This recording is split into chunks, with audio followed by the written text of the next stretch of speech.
Catholic News Roundup is brought to you in part by NewOxfordReview.org, the voice of Catholic Orthodoxy, in print and on the web, and RenewAmerica.com, expanding the influence of America's grassroots in the cause of freedom. CatholicUnderground.com, the podcast about our Catholic faith and new media.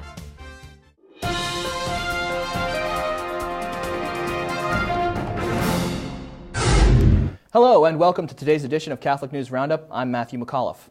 Catholic adoption agencies persecuted. The San Francisco city government says Catholic charities must allow same-sex couples to adopt. The Supreme Court refused to reverse a previous ruling insisting that Catholic charities cannot refuse homosexual couples the option to adopt children in their care. Cardinal William Levada says allowing same-sex couples to adopt, quote, would actually mean doing violence to these children.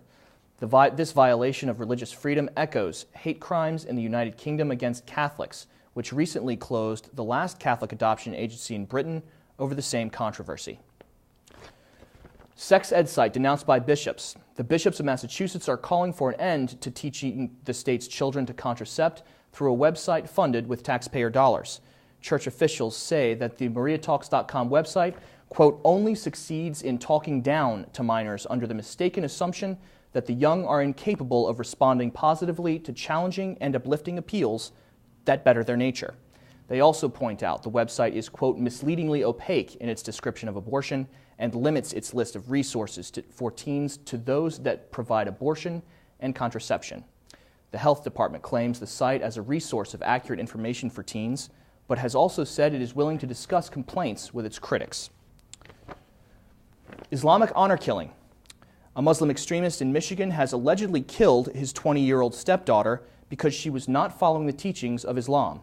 Rahim Al-Fatlawi reported the shooting to police and claimed the gun went off accidentally when he pulled it out while they were arguing, shooting his stepdaughter in the head. The 20-year-old girl's death took place after she had moved out of Rahim's house because he was too strict with her regarding his Muslim beliefs. The girl's stepfather is being held without bond until a preliminary examination of his case on May 12th. Stay with us. We'll be back in just a few seconds. Catholic News Roundup is brought to you in part by PewSitter.com, your online Catholic newspaper for the third millennium, CatholicMediaCoalition.org, in line with the Church, online with the world. And TheAmericanCatholic.com, politics and culture from a Catholic perspective. ACLU seeks hospital abortions. The American Civil Liberties Union is trying to force all hospitals to provide abortions, despite their religious beliefs or governing policies. The ACLU claims that a bill debated in the Senate this week should either be amended or abolished in favor of an emergency exception, essentially making abortion available in any U.S. hospital. Such an allowance would eliminate the conscience clause for all healthcare professionals and demand absolute acceptance of abortion as a medical necessity across the country. If the ACLU is successful, healthcare workers will find no loophole to avoid performing or assisting in the killing of the unborn through abortion. And lastly, bloggers at the Vatican. A bloggers conference was hosted by church officials in Rome this week in an attempt to establish dialogue with the growing number of cyber journalists across the globe claiming to teach the Catholic faith. The Vatican spokesman, Father Federico Lombardi, says while Pope Benedict is not one who tweets or knows how to blog, he's very attentive to world events and supports Catholic new media efforts.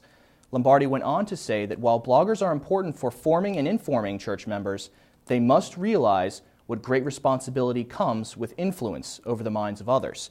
Also at issue during the conference was the discussion about the rise of Catholic internet television sites, challenging laypeople and clergy alike to teach the faith with a clarity not often present in the aftermath of the Second Vatican Council. I'm Matthew McAuliffe. Thanks for tuning in. Be sure and tune in tomorrow for your daily dose of Catholic News Roundup right here on RealCatholicTV.com. And be sure to check out The Vortex today, where Michael comes to us from Rome to discuss the Catholic faith as the absolute truth. Thanks for tuning in. Be sure and tell all your friends about us. And, as always, God bless.